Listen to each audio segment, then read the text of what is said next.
Triggers are a teacher, and they're a tool for transformation. We experience triggers throughout our life. And triggers really play a significant role when we dive into shadow work. So you may start experiencing more and more triggers.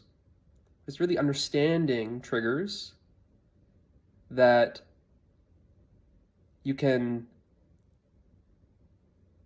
really see them for what they are. An invitation to meet more of yourself. An invitation to explore yourself, to see yourself fully. And you may notice that life presents many triggers to help you see yourself. People in your life, situations in your life, sort of become a mirror. And the trigger is really seeing those aspects of ourselves that we've suppressed, repressed, denied, rejected, hidden. And often when we engage with people and we don't see them as a mirror reflecting these unseen aspects of ourselves, we can attack the other, blame the other, sort of bite the finger that's pointing. Because that's kind of what you start noticing is you get triggered by this and that. Him or her really triggers you. And if you can start seeing these people as really teachers in your life, tools for transformation, if you can really see them as a mirror, if you can see them pointing to these suppressed aspects of yourself, what I typically call the suppressed self or the shadow self, you can start exploring yourself more and more by looking within. Now, this requires maturity because up until this point, we're typically focused on the external. But shadow work shifts the focus internally. So we start looking within because the outer then is simply a reflection of what's within. So instead of blaming the mirror because you don't like what you see, we then start looking within. And this is really where the real work starts. You start looking within and seeing those suppressed aspects of ourself, the rejected parts of ourself, the parts that we don't want to see, that we might deem or label as ugly, unworthy. So we hide them. And these triggers, being triggered all the time, is sort of making you aware of your shadow self, your suppressed self. It's sort of revealing, showing you. And when those people in your life are just simply reflecting back your own projections, then it does you no good to blame them. It does you no good to bite the finger that's pointing. Instead of biting the finger that's pointing, it's in your best interest to follow that finger to see what is it pointing to. Because it's only then that you are actually able to see it. Biting the finger is sort of a poetic way of saying that you're reacting in a way that's angry or denying or defensive or attacking. See, when we're caught up in that activity, we can't see what is being pointed to, which means that there's no revelation, nothing. You're not going to get the insight because you're not seeing. You're not exploring yourself. You go on the defense or then on the offense and you start attacking the finger and start biting it, right? You start blaming the mirror because you don't like what you see. So this requires a lot of maturity, right? As we become more and more mature, the shift of attention, the attention shifts within. And you're not caught up in blaming and complaining about what you see, but instead you see the trigger as an invitation. It's pointing you within. The finger is an invitation saying, go there, look within. Can you find it within yourself? Can you see this within yourself? And you go in and you explore. And in that exploration, it will be revealed. Something will be revealed, right? And this is those aspects of yourself that you've hidden, that you're unaware of. It's the unconscious mind. It's the darkness. It's the shadow. So by seeing your shadow, you're then revealing more of yourself. You're experiencing more of yourself. There's an embrace for more of yourself. And like this, you see that what's decreasing is the amount of projection. Because just like a shadow is projected, the shadow self is projecting onto the world, right? You're projecting your shadow onto others. And you see that you're suffering your own shadow. So we suffer our shadow that we are projecting. And when the finger is pointing at that activity of projecting and suffering our own projections, then that's what's the beginning of the end of suffering that shadow, right? It starts with awareness, becoming aware of it.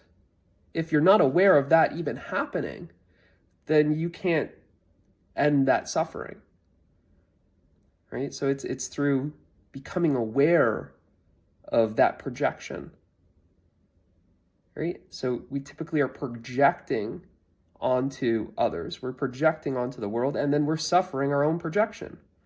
So this maturity, you start seeing that the real work starts because then you feel that there's this responsibility. Instead of blaming and complaining about what you're experiencing, keeping you locked in this kind of victim mentality, then you start experiencing this responsibility, this empowerment that, okay, well, it's all within me, and that's what I'm projecting. So now you want to then explore that more and more to see. And in doing so, you see that you stop projecting as much, which then you stop suffering as much. So it's really to stop blaming the trigger. Stop blaming the trigger, right? Seeing it as an invitation, and see the trigger as an invitation, and you can even pose this question: what is this showing? What is this trigger? I feel triggered in the moment, and you just slow down, pause, breathe, observe. Because the natural reaction, it's not really a natural reaction, it's it's the habitual reaction, is to get all defensive and then go on the offense, right? But instead, I'm getting triggered, okay? Slow down, breathe, stop, observe within, right? Bring the attention into the sensation of the body instead of getting so quick to retaliate. You see that often what happens is we retaliate, we react from, we could say, let's call it our wounded self. That part that doesn't want to be seen.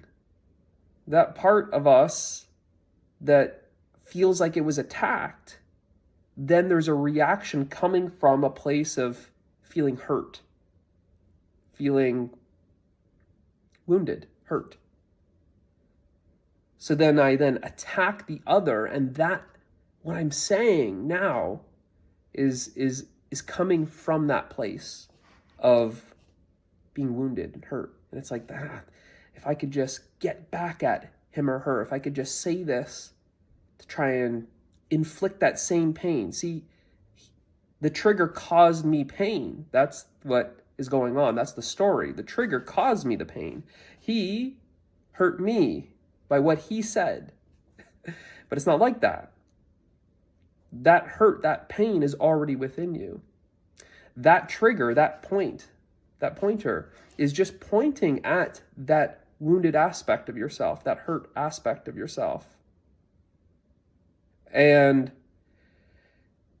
when we blame the other for hurting us, we then want to retaliate. We want to react in a way that we then attack the other. So you see, like this, it doesn't really get you anywhere. It's just more suffering.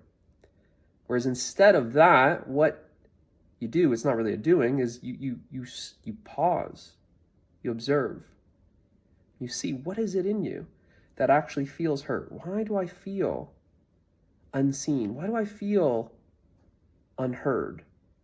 Why do I feel rejected? Why do I feel denied?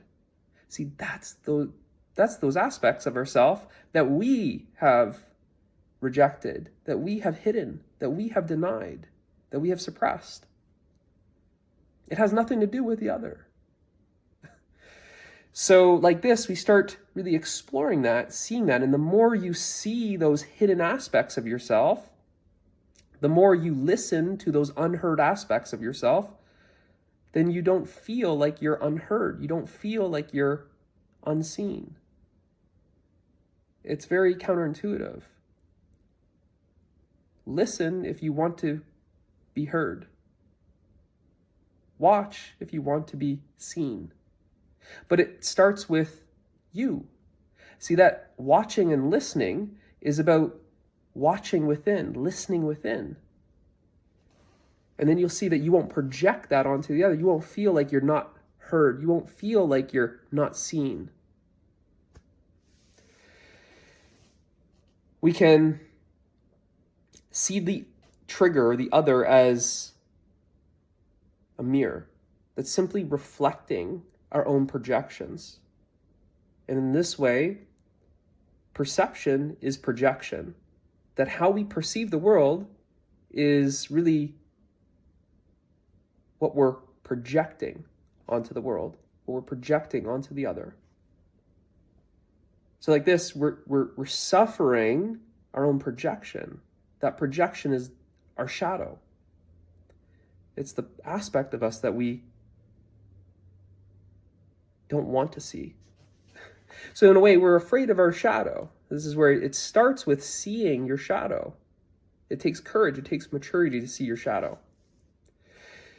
But if we don't have that courage, if we don't have that maturity to see our shadow, then we continue suffering our shadow. So the good part is it starts and it ends with you, right? And typically it's when suffering increases so much that then it forces us to then start looking within. It's really the start of shadow work, right? Because you sort of get the wake-up call, and then you start looking within. So the other thing that you can sort of practice or maybe adopt is an attitude of gratitude for your triggers. So the people in your life that really trigger you, this person's so annoying, this person's so frustrating, they're so irritating, I'm angry at them. All of those are signs of the shadow self, right? All of those are signs of parts of you that you reject. So when you see someone and they just bug you, they irritate you, they frustrate you, you start looking within, you see that actually they're sort of mirroring those same aspects of you that you don't let out, you don't allow to see the light of day. And that's all they want. That's all they want, those parts of you. They just simply want to be liberated. They want to be free. They want to come to light, right? But at the same time, if we don't allow them to be exposed, then they just remain in darkness. That's where it's the shadow. It's like they hide in the shadows, right? So it's really adopting this attitude of gratitude, that then you can be thankful for these triggers, because really these triggers are, yes, I know they're painful, they're uncomfortable, they're challenging, but see that there's no growth without challenges, right? There's no growth without discomfort. Growing is uncomfortable. I call it growing pains. You're outgrowing your own limitations. So to have this attitude of gratitude and really thank those triggers, for those triggers are really teachers. They're tools for transformation. That without those triggers, there would be no transformation. There would be no shadow work if it wasn't for those triggers. They're like a catalyst for your transformation. So to be grateful for those triggers and to see it through a new lens, a different perspective, one that embraces these triggers, looks forward to being with, let's say, your family that's triggering you, because then you see it as like, oh, there's going to be so much growth. I'm embracing this. This is inviting me to see more of myself. Then you see that there's a shift, because then this is when really the shadow work starts getting juicy, because then you see that all of these things in your life, these mirrors, these triggers, these pointers, are really helping you to explore yourself, right? So they become tools for self-discovery, right? Tools for transformation. And you see that it's like you need them. And you see that it's a way that yourself is revealing itself to itself through these triggers, which are teachers, tools for transformation. So be grateful for them. And on that note, we're going to end this video. If you want to transform your life by seeing your shadow, check out my new online course called Seeing Your Shadow. And you can access it in Truth Community. Truth Community is free to join. You can do so using the link in the description below. I'll see you in the next video.